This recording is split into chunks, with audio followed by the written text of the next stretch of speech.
Assalamualaikum warahmatullahi wabarakatuh. Salam sejahtera bagi kita semua. Om Swasti, Namo Buddhaya, salam kebajikan, rahayu. Isu politik identitas dan SARA mewarnai distribusi bantuan gempa di Cianjur, Jawa Barat.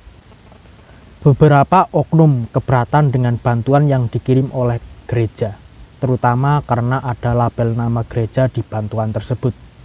Paling parah adalah aksi perobekan label gereja di beberapa tenda bantuan. Bahkan direkam dan disebarluaskan, seolah ada hal besar yang sedang diperjuangkan oleh para perobek itu. Logikanya itu kan cuma tenda. Label nama gereja itu tidak akan berarti ketika dalam kondisi terdesak. Beberapa waktu lalu, banyak warga yang harus tidur bersama jenazah sanak saudara dalam satu tenda.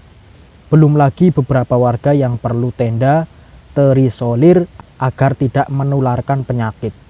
Label tersebut juga tidak lebih dari alat bantu untuk pelaporan pengeluaran organisasi. Tapi fungsi tenda yang krusial ini masih diganggu oleh isu SARA. Kalau memang yang ditakutkan adalah mengganggu iman, ketika bencana di Aceh sudah berapa orang murtad makan bantuan dari gereja. Sudah beberapa orang mu'alaf ketika terjadinya gempa di Bantul dan orang-orang Bantul mengungsi di masjid. Kok bisa-bisanya berpikir politik identitas? Situasi serba genting masih saja berpikir uang. Jika kita amati, pungli juga masuk kategori yang mengisusarakan bantuan-bantuan gempa. Kemungkinan bukan dilakukan oleh korban atau korban yang tidak terdampak parah. Pungli ini tidak hanya merugikan relawan, tapi menghambat distribusi bantuan yang sangat dibutuhkan korban. Saya tidak membenarkan, tapi penjarahan untuk kebutuhan bersama di beberapa bencana masih lebih logis. Lah ini bukannya untuk memenuhi kebutuhan bersama, tapi malah meraup keuntungan dari kesusahan orang lain.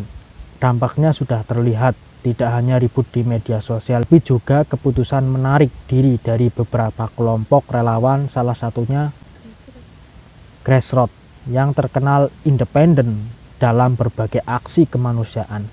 Entah akan seperti apa penanganan pasca gempa Cianjur di beberapa waktu mendatang. Bukan hanya perkara bangunan anti gempa atau bunker anti lahar panas, tapi perkara mental. Bencana adalah fase di mana seluruh urusan di luar bertahan hidup bisa ditinggalkan, baik oleh korban ataupun masyarakat lain termasuk relawan. Bencana adalah fase untuk bertahan hidup sebagai komunal masyarakat. Siapapun yang jadi korban, mereka jadi bagian dari komunal pasca bencana. Siapapun yang memberi bantuan, semua untuk bertahan hidup bagi komunal pasca bencana. Sesederhana itu loh. Padahal sekali lagi ini adalah logika dasar. Bahkan hewan saja bisa paham pentingnya bertahan hidup. Lah ini malah manusia yang katanya berakal malah kebanyakan itu untuk survive. Urusan agama lah, urusan politik lah, urusan aji mumpung untuk mengeruk profit lah. Wajar kita sebal karena hal sepele. Bencana gempa Cianjur, tapi jangan sampai korban gempa jadi korban pungli dan politik identitas. Apalagi sampai berlanjut bahkan muncul di daerah lain. Semoga berita di Cianjur ini menjadi pengalaman bagi daerah-daerah lain dan lebih siap bagi masyarakat-masyarakat dalam menghadapi semua hal yang berdampak dari akibat bencana.